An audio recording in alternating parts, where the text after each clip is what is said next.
Россиянын Екатеринбург шаарында Кыргыз-Орус региондор аралык 9-чы конференциясы өттү. Бул тууралуу экономика жана коммерция министрлигинин басма сөз кызматынан билдиришти.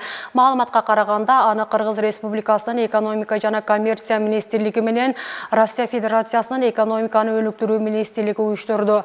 Экономика жана коммерция министри Данияр Амангелдиев жетектеген Кыргызстандын делегациясындагы көптөгөн ишкерлер жолугушууларга тегерек столдорго катышты. Аталган жыйындын алкагында эки өлкөнүн жогорку окуу жайларынын ректорлорунун экинчи форуму, ишкер айымдардын эл аралык кызматташуусу боюнча форум болду. Ал эми Кыргызстандан 140 делегация катышты. Анын ичинен Баткен облусунан 9 өкүл катышып, облустун туризм тармагы тааныштырылды. Бүгүнкү күндө биз ушул бир тууган шаар боюнча келишимге кол койдук. Ал жердин өзгөчөлүгү шаар биздин шаарга окшогон өндүрүш шаары болуп эсептелет. Ал жерде бир топ завод, фабрикалар бүгүнкү күндө иштеп турат.